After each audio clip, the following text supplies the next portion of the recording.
Hey, it's Damon. My guest last week, Kamina, had been awake and traveling for 24 hours in the Middle East when we chatted. She is a professor in Iraq, and things are very chaotic in that country, so for her summer break, she took time off to go to Dubai. Unfortunately, Kamina got the time zones mixed up for our connection, so it was 2 a.m. for her when we talked. But she said it was really important for her to share her adoption experience, so she made sure we connected. So to Kamina and my other international guests, thank you. And to any other adoptee around the world who wants to share their story, I'm happy to work with you on finding time that works for your and my schedule. I want to help you share your story because the adoption experiences from around the world can be educational for us all. We are a diverse community of adopted people, and we all have a story to share with the world. If you would like to share your adoption journey and your feelings about trying to locate and connect with your biological family members, please visit whoamireallypodcast.com/share, where you will complete a brief form about your journey and indicate whether you're open to sharing your whole story, you would like to keep a few parts private, or if you would like to share anonymously. We can change your name, alter your voice, or do whatever you need to feel comfortable sharing. I hope to hear from more people from around the world as adoptees add to the knowledge we share across the adoption community.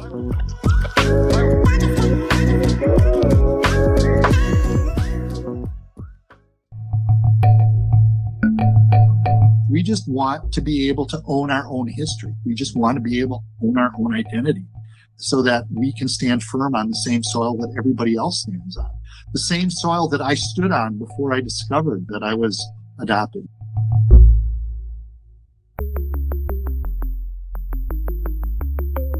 Who am I? Who am I? Who am I? Who am I? Who am I? Who am I? Who am I? This is Who Am I, Really? A podcast about adoptees that have located and connected with their biological family members. I'm Damon Davis, and today you're going to hear from Fred. He called me from outside Milwaukee, Wisconsin, near Lake Michigan. Fred grew up an only child, loved and supported, but sometimes feeling out of place and misdirected by his parents when he tried to pursue some of his interests. As an adult, one of his relatives' slip of the tongue revealed something he had never suspected, that he was adopted. In reunion with his birth mother, Fred found a woman so deeply traumatized that she wanted to maintain her secrets after her death. Fred is now on a quest to remove adoption stigma while fighting for open records in adoption. This is Fred's journey. Fred grew up in Wauwatosa in the Milwaukee metro area. His parents were a little older and they raised him as an only child. Fred had a normal suburban upbringing where he received a lot of love from his parents, whom he said sacrificed a lot for him. Everything was just fine in Fred's existence, except for one thing. I'm a late discovery adoptee. I didn't discover I was adopted until I was 41. And even the cousin who I went to high school with, she was aware I was adopted. A lot of people were, and I think a lot more in the community were than I was really aware of. But I think as a whole, they were great parents. They were loving parents. They sacrificed a lot for me. I appreciate all they did for me. In all sincerity, I wish they would have told me. That would have made life a little easier. I always grew up feeling something was out of place. I couldn't quite figure it out. I didn't feel like I fit in. As I got older and, I'm going to say the Viking package that I got genetically, turned into a 6'1" blonde hair with red highlights and blue eyes kind of guy. I was with these people that were dark, dark, short, and looked very Eastern European, characteristics wise too. There were just differences that, as a kid, when you're growing up, you don't really necessarily understand.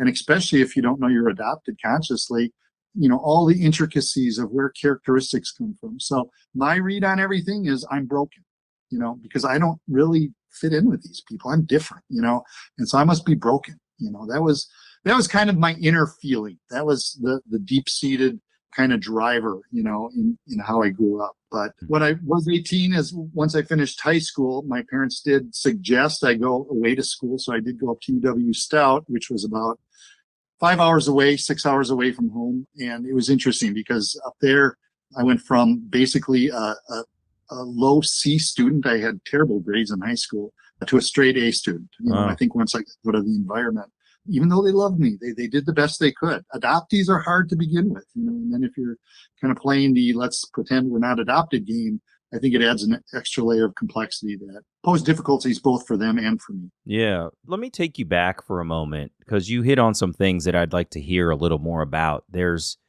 the notion that you felt broken, you said. You didn't fit the mold of what should have come out of these two people.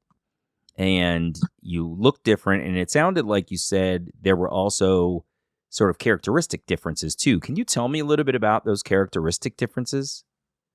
Sure. And the way I'm going to kind of compare it, and I'm going to give you a little more information. I'm a retired high school teacher. I taught for about 20 years, high school and middle school. And going through that training really does kind of throw you into the weighing heavy on nurture side. That nature's a component, but nurture is really how you're going to make a person be a person.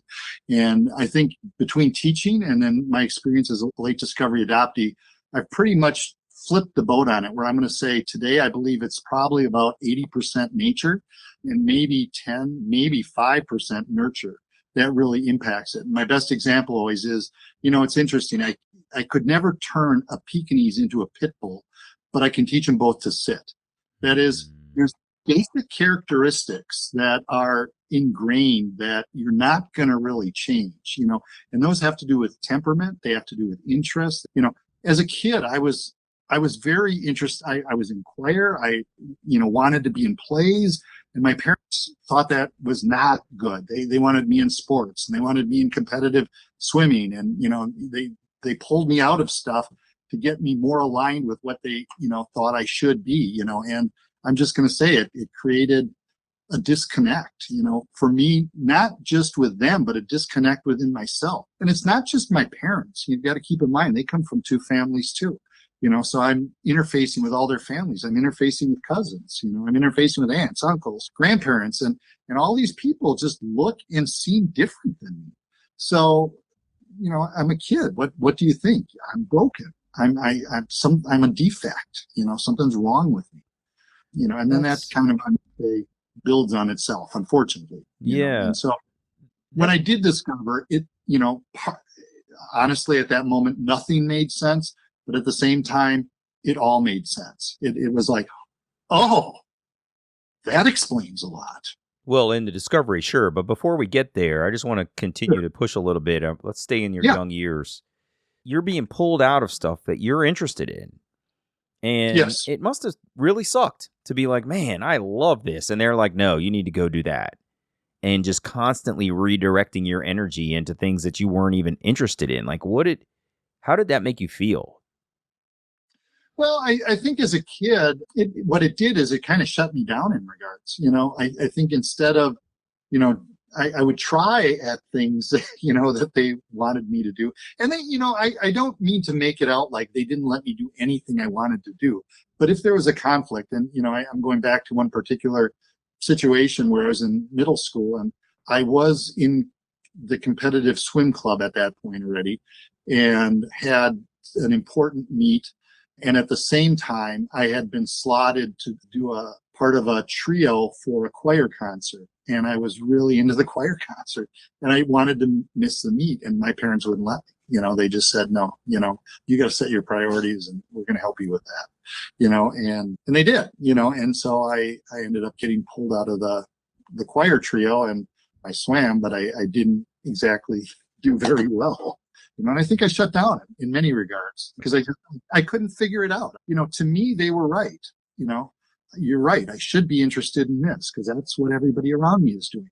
But I want to do this instead. And why is that? And that's why I kind of go back to that Pekingese and pit bull thing. They're both dogs, but man, you couldn't talk about the two different breeds, and they have different characteristics. They actually, if you train them, A pit bull's a great family dog, but you can train it to be a good guard dog too. A Pekingese, not so much, you know, they just have different, in addition to looking different, size difference, they have different characteristics that are going to lead them down different paths. Yeah, and capabilities too.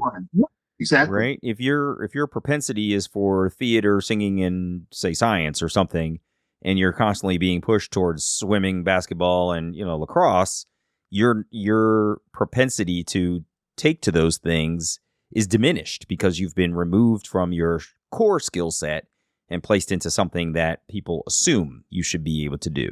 You've mentioned more than once sort of this shutting down. You alluded to it in the transition to college, where you went from being a C student, it sounded like in high school, to excelling while you were away at college, a place where you can explore your independence and find yourself and try new things. Tell me what that shutting down was like. What do you mean when you say I shut down? To me, that what I'm trying to express is that I withdrew. Instead of putting my energy into excelling at something, I would just go through the motions to appease and satisfy those around me. It really wasn't a drive. I've as I've become an adult, I've gradually become more and more mission driven. That is, I find that I can get a lot done. I can accomplish a lot if I believe in it and I push myself in it and I believe I'm experiencing success in it. If I'm not mission driven in something, can I do it? Yeah, I'll do it through brute discipline of making myself go through the steps. But I will say, in an observation, I won't accomplish half as much as if I'm driven by something I truly believe in my core. Fred was careful not to be overly heavy-handed with his description of his parents forcing him to do different activities. They were redirecting his energy. He described them as supportive and nurturing, and they showed up for his school events. Fred's parents were focused on providing him with a good life. He got involved in Boy Scouts, and his father went along on campouts with the troop. And his mom was also supportive in her maternal ways. As Fred was sharing more about his childhood, he revealed something interesting about his parents.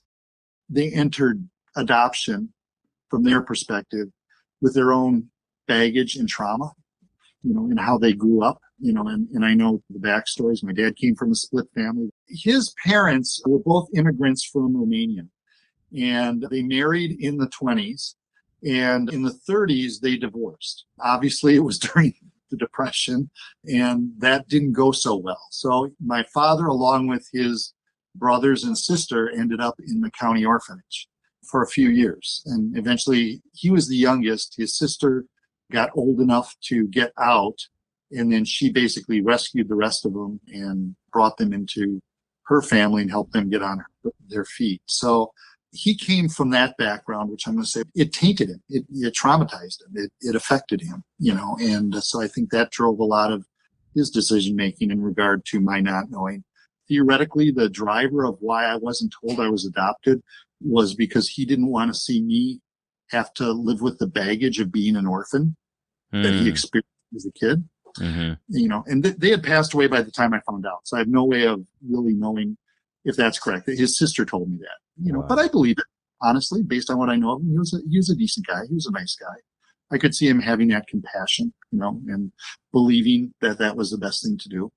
My mom was also, she was from a family where her mother died when she was very young. Her father remarried, subsequently had a family. It was kind of a classic Cinderella stepdaughter story, didn't really get along with her mother. And it was kind of a difficult situation too. And so it's interesting to see, those two people come together, and they provided a good home for me. I'm grateful for what they did. Again, I wish they would have told me. It would have made life easier. It would have given me a context to understand why I was different. Yeah, I can see that. And what's also interesting about what you're sharing is that you come from a different era than the one I was born in. I was born in 72. And there was a little bit more sort of tell adoptees that they're adopted in the era that my parents adopted me in versus yours. I could see that era not necessarily having that level of advice for an adoptive parent because a lot more of society thought that babies were a blank slate, right? So it's possible that they were not given the guidance to share it with you either. And then layer on their own family experiences of orphanages and Cinderella stories of hating evil stepmother kind of things. Like I could see how you throw all that in the pot and mix it around, how they didn't end up telling you, I'm with you. I wish that they had too, but I can see how they got to that space of not sharing it. That's really interesting. Yeah, it's, and obviously anybody that finds themselves adopted, there has to be, some dysfunction in the original relationship that got them to be in place of being adopted. So you've got on top of the mix of these two people that are doing the best they can, trying to figure out how to carve a family when they really can't have their own offspring, and then you throw into it what we know about adoptees today, relinquished babies who probably have some kind of a birth trauma that is unresolved. And, it's a sad dynamic in a way. I think it makes it difficult for all parties. Part of my biggest regret in my parents not telling me is that I never was able to bring resolution to that with them. I'll say when I discovered it was hard and I went through an angry phase, eventually with a fair amount of counseling. Unfortunately, some bad turns. I turned that around, learned how to look at it a little differently and recognize, and I'm going to say I'm a parent of 3 grown children who, in retrospect, you know what? I made a lot of mistakes. Mm-hmm. And I hope they can find forgiveness for those mistakes. Yeah. And likewise, if I can't forgive my parents for maybe some mistakes they made, how can I expect my kids to forgive me for some mistakes I probably made? When he arrived at college, Fred began to spread his wings, taking up interests in speech, storytelling, and performance that he would later discover were threads in his biological family. His birth grandmother's brother and sister are inducted into the Grand Ole Opry Hall of Fame for their storytelling through country western singing. Fred also dove into physical fitness and became a born-again Christian, cleaning up his act from his days of drinking as a young teenager in high school. With renewed focus on himself, Fred's grades rose dramatically and he became an A student in college. But he found himself exploring a lot. While he graduated with a business degree, he had meandered through a major in art and thought about majoring in economics. Fred went on to achieve a master's degree in business, spent several years in healthcare, but decided he missed his calling and went back to school for a master's degree in architecture. Fred practiced architecture for a few years, then he and his wife started a family, and while his wife got herself established in teaching, Fred returned to healthcare management consulting. Then he got a teaching license and started teaching high school. He characterized himself as meandering from thing to thing throughout his life. Yeah, and what I'm going to attribute a lot of that to was I couldn't find who I was. I was constantly trying to change relationships, places, careers, everything, just trying to figure out what wasn't fitting right in my life. Because once I discovered at 41, I'd only been teaching 2 years, but then I stayed in the same job for 20 years. Fred and his wife at the time met and got married in Milwaukee. Then they lived in the Twin Cities of Minneapolis-St. Paul for about 10 years. Fred and his now ex-wife also had their kids, but they lived too far from either of their families up there, so they were constantly traveling to see people on holidays, and it got to be too much. They moved back to southeastern Wisconsin, where Fred had family. At the time of their move, Fred's parents had already passed away. With the money his mother had left him, Fred bought a new home and the family settled in. They moved with the expectation that their kids would get to connect with the extended family. Fred would get to see his relatives more, and they would all engage with the family members in the area. In the year 2000, their second year in town, Fred's twin uncles, Bob and Rich, had a huge 60th birthday party at a restaurant in Milwaukee. We got down here and all of a sudden we weren't invited to anything. Nobody was knocking on our door. Nobody was telling us about holiday gatherings. They were getting together on their own, but it was like they kind of closed the door on me a bit. And in retrospect, I think they didn't know how to handle a situation once my mother passed away. What do we do with this guy? I mean, are we supposed to really still carry him through, and pretend that he's really our cousin and he's not our cousin? I mean, I think it was a debacle on there. So I went to this party, and all my cousins, my uncles, and everybody was there, aunts and extended family, and an elderly aunt. She mentioned to my now ex-wife, she just wanted her to be aware that she's known me since the day they adopted me. And I came back to the table from getting the family beverages. And when my wife told me that at the time, I just fractured. I fell apart. I went and found her. She confirmed, and it was verified. It was like, whoa, it all made sense, yet none of it made sense. The floor literally fell out from under my feet. I didn't get a floor under my feet for about 4 months until I got the name of a birth mother. So it was crazy. Oh my gosh. So you're at a party with hundreds of people. Yep. And your wife is sitting with is it an aunt or like a grandmother figure? Like she's older? Actually, she was with my 3 kids, and my aunt had come over and talked to her, and then went back to where she was sitting. So after my wife told me that, I got to go talk to her, and I went and I found her, and I asked her, and I felt bad. She was well into her 80s at the time, and I thought I was going to give her a coronary. She just had this look of astonishment. Oh my God, I didn't know you didn't know. I'm so sorry. I shouldn't have. Your parents didn't tell and it turned into kind of a mess. And unfortunately, at that point in time, I'm going to say I hijacked the party. That party no longer was about my twin uncles turning 60. That party then became about Fred's coming out of the adoption closet. And what does that mean? Why did you take over the party? What does that mean?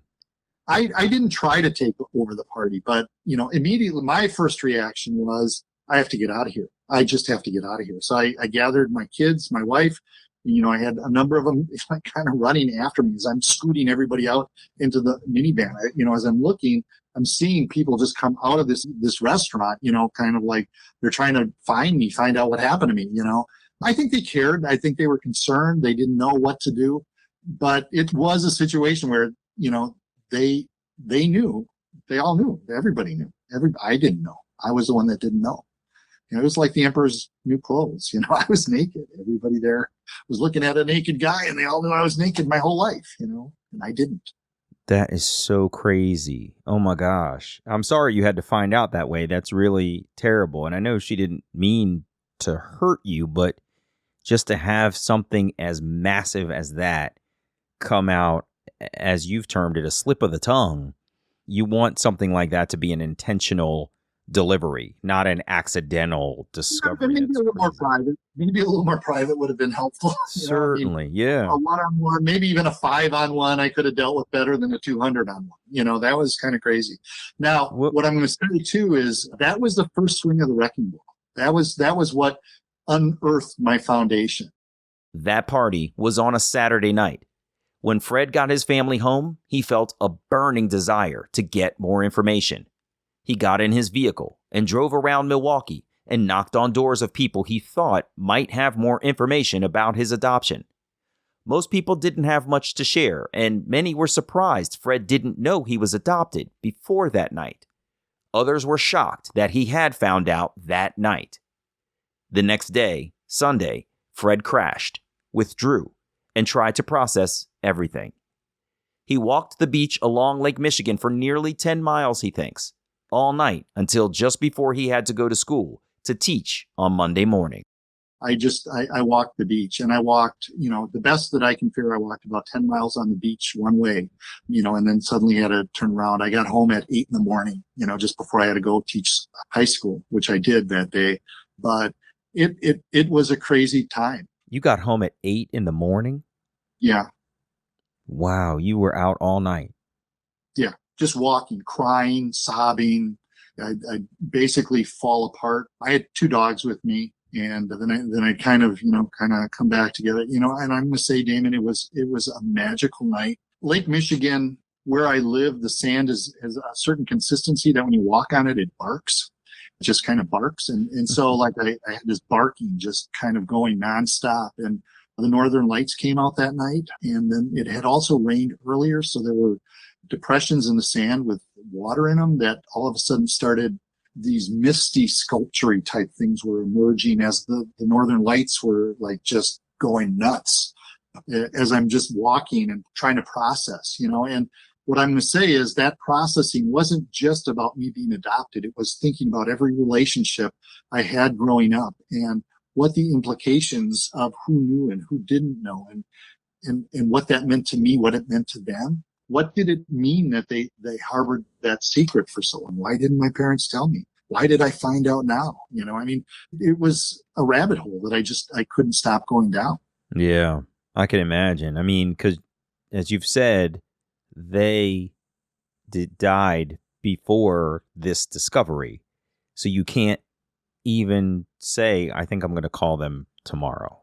You can't talk to them. Yeah, I talked to him that night. I did. I talked to him a lot that night. Mm-hmm. And I would say they answered me. In what way? What answer did you get?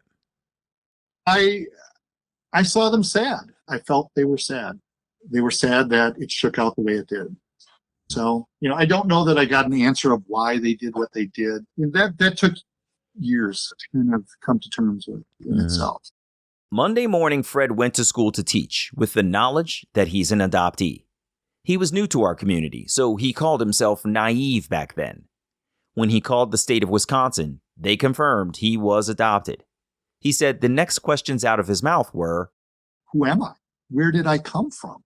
Was I beamed down from Mars? I mean, what is my story? Who am I? And the state spent the better part of an hour educating me that I, as an adopted person, don't have a right to that information.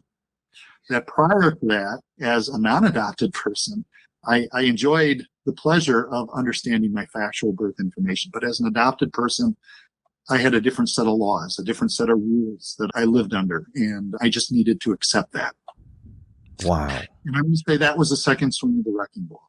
Because when I look at, and I'm going to say when I look at other adoptees, and I've come to terms with that, I have a lot in common with adoptees, in that many of the things that drive adoptees drive me too. But at the same time, I'm going to say that, I didn't grow up developing the ego that was needed to shield me from the reality of what I fell into. And so the state took it upon them to make sure that I understood exactly where I belonged, who I was, and what questions I was allowed to ask. And I'm going to say that that's a part that I look at most adoptees, and I think you don't understand what it feels like to believe you're on equal footing with everybody else around you, because you don't operate under different laws. And that's become the crux of what has driven my mission, is that needs to change. Yeah. Wow. Because I'm going to say even when I went into reunion, because the process in Wisconsin at the time was, first of all, I had to apply for my redacted birth information. And so once I did that, I paid money. Then the state they got a hold of my file from Wisconsin Youth and Social Services. Somebody at the state read my entire story. That is, they learned who I was, and then they carefully redacted anything that would allow me to understand who I was. So this other person at the state is allowed to know my story, but I'm not. Mm-hmm. That was something I had a hard time wrapping my head around. Yeah, this is really, really fascinating. I'm hearing you talk about this freedom of information that you had as a non-adoptee. You could have asked the state anything, shown them some identification and said, yep, that's me, give me everything. But as an adopted person, you're the same guy, same ID to be presented. But if you want to get any of that information whatsoever, as you've said, you live under a different set of laws than you did just before the slip of the tongue. Like, that's all that it took for you to no longer be able to access stuff about yourself. Stuff that you didn't even know wasn't there, admittedly, but still, just if I had walked in as Fred, I would have been just fine asking about that guy. But now I'm looking for Fred, who used to be known as someone else, and all doors close. Crazy.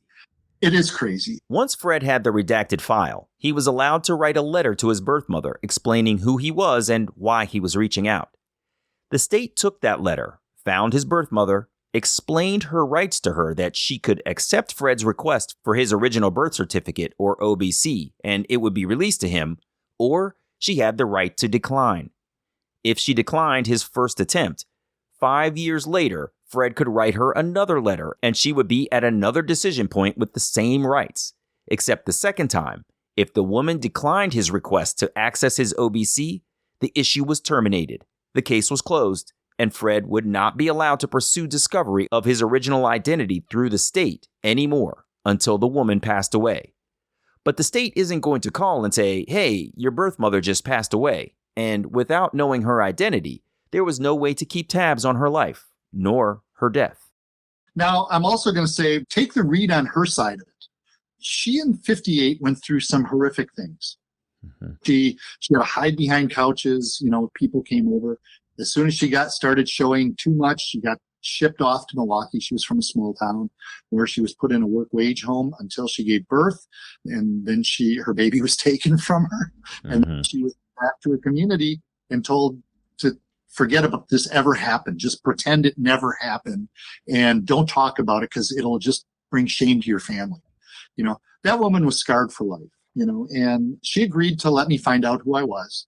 She did also tell me after we met, she goes, I'm so glad you didn't find out even 5 years earlier because my husband was alive and I would never have let you find out who I was while he was alive. He didn't know I had a baby out of wedlock. Wow. And, I look at that and our entire relationship that we had after that, she was a very kind, gracious woman. She was trying to do the best she could.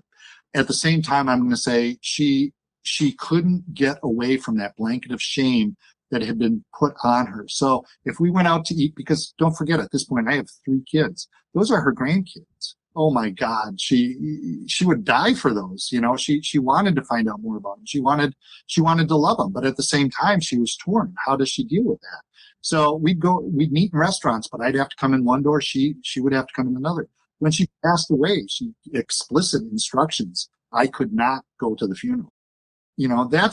That's what needs to change. And when I think about it, the message from the laws themselves basically reinforced her shame. Instead of saying, honey, let's heal. Let's find a path to help you get away from all these bad feelings that have caged you for your entire life. Yeah.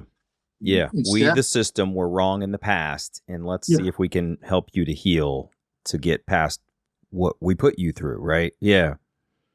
Yeah. So it sounds like you did reunite. Tell me, how did it come to pass that you ended up connecting with her and actually meeting her in person? Well, I wrote a good letter.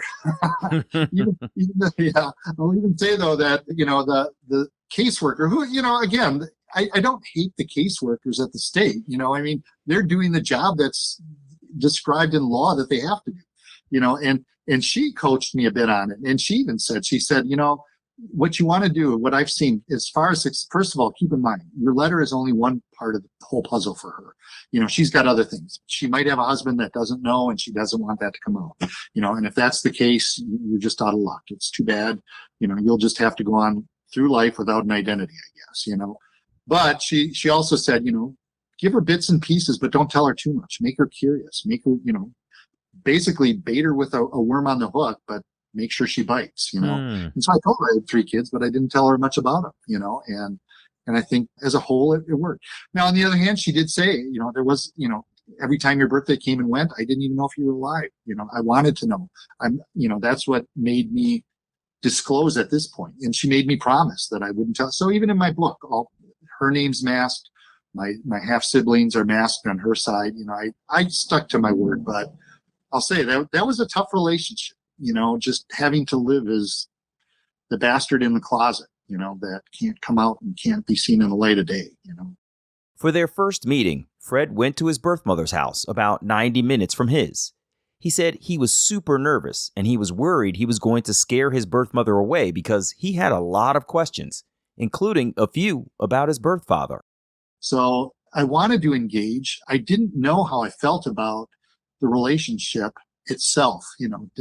I buried my mother. I loved my mother that I buried. I didn't know that I wanted another mother. I mean, it was crazy. It was hard for me to wrap my head around. She was very gracious. She was very welcoming.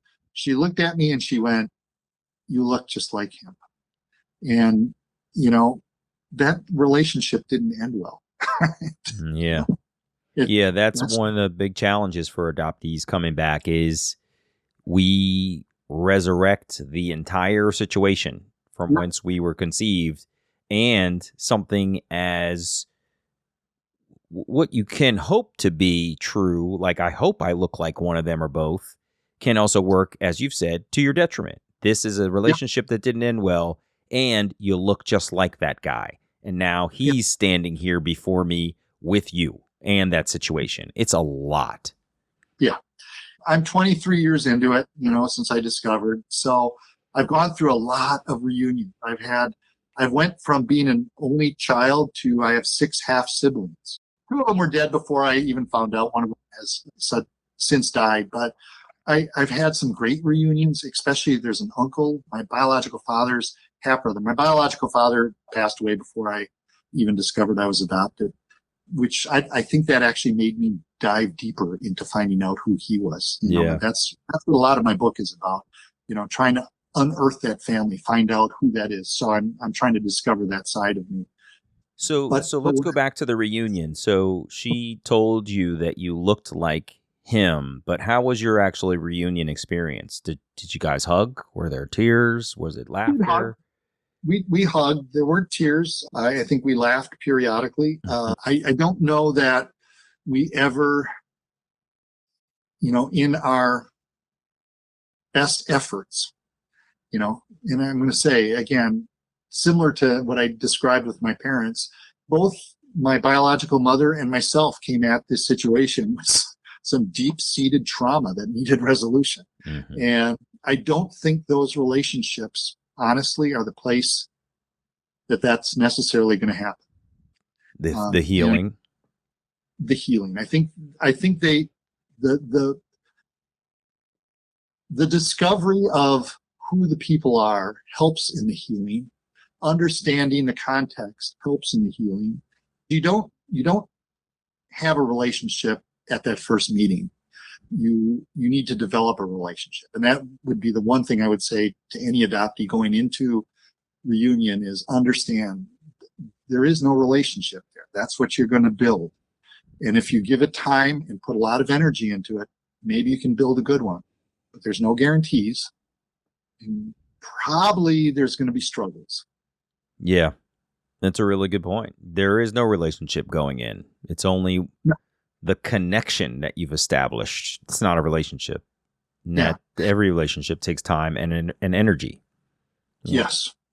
Fred's birth mother gave him the name of what he called his AF, or alleged father. He pointed out that back in 2000, there were no DNA databases to verify any biological interconnectedness, so Fred was basically taking the woman's word for the truth as to who his birth father was. In later years, Fred did do 23andMe and Ancestry DNA, and has since confirmed his birth mother's story to be true. She did accurately identify his birth father.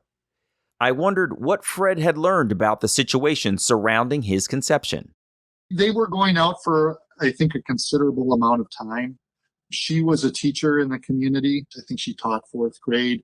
He was a construction worker working on a school, and I think they went out for a number of months. What gets really interesting, and I'm going to spoil the epilogue of my book here, but what I found out, so as I went through the adoption journey, I remained the oldest child, which is often the case for adoptees. They're often the oldest of both families that they interface with, or the single family. Not all the time, but often.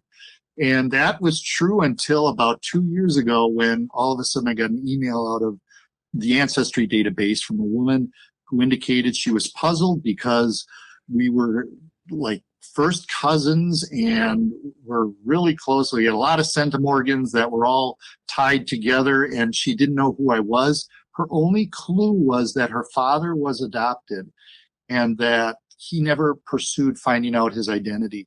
So as I took that piece and started boiling it down and looked at who he was related to, or who looked at who Janeda was related to and who she was related to on my father's side and how close they were, it turns out her father was my half brother. That my biological father actually had another baby that was given up for adoption 7 months before I was born. Wow. So, as meaningful as that relationship was, I think he was very active in the late 50s, put it that way. There could be more out there. I have no idea. Oh, that's really fascinating. Wow.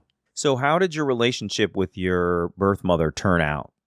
She called the shots on the front end because I indicated in my letter to her that I was willing to live with whatever level of confidentiality she needed because I wanted to find out. I was motivated to find out, and I lived by my word. And so she needed to keep me a secret, from a lot of people. She did let me meet my half sister and my half brother that were still living. My half brother didn't take the news of me well. It took him a while to kind of adapt to that. We did have, I think, 2 meetings. I got to know him a little bit, not real well, but then he did pass away.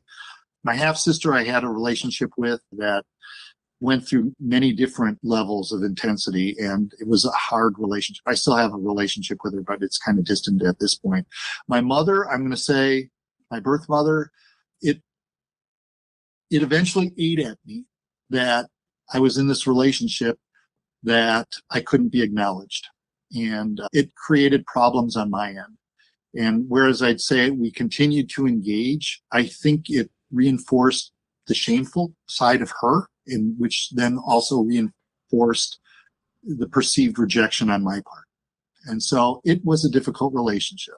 It was hard. Mm-hmm. We both tried. We were kind to each other. We were, I think she told me as much as she could. She tried to love me the best she could, but I think there were a lot of barriers there.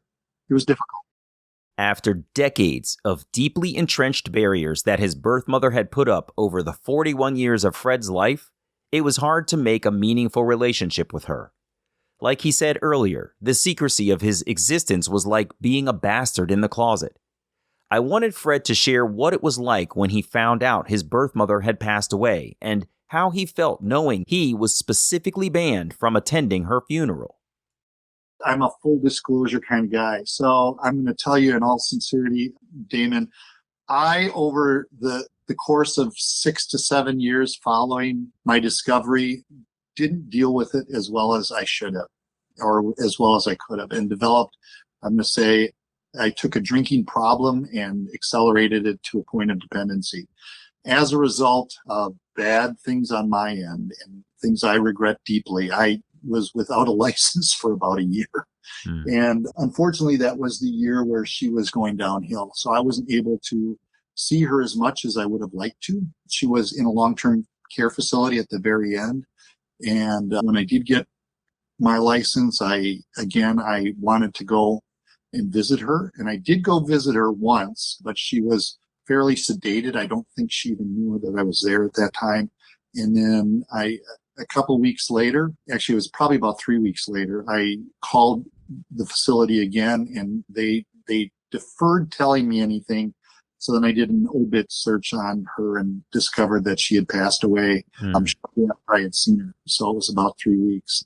And so I called my half sister at that point, and she was the one that told me. She said she did not want you to know that when she died, and she told me not to tell you because she was afraid you'd come to the funeral and people would put the pieces together. Wow. She wanted to take her secret all the way through to finality, which means not only as long as she was alive, but as long as you're alive. That's really rough. Yeah. Yeah. And I again, what I'm going to say is it hit hard on me, and I'm sober 15 years now. So I worked around that one, came to terms with it. But at the same time, I'm going to say that as I reflect and as I look back, I see that system of shame and secrecy that she fell under, that was society's method of birth control at the time. You go back then, there really wasn't a lot of really good birth control methods in place. So adoption, and there was no abortion. So adoption really was, I was considered baby scoop, and there were a lot of adoptions going on in the late 50s, early 60s, throughout the 50s. And, there's a lot of women out there that lived through that. It's interesting because I met a lot of birth mothers, and a lot of them do not want to be protected from they want to know what happened. They want to know where those babies went, what those lives were. Were they good lives? They're hoping to get good lives. They didn't just go away and forget about it and start a new life. And I'm going to say my birth mother didn't either. It plagued her, and she struggled with it for most of her life, and it shouldn't be. That's why, to me, it's an imperative that we adoptees, birth mothers, birth parents, adoptive parents all need to work to remove that shame from the system.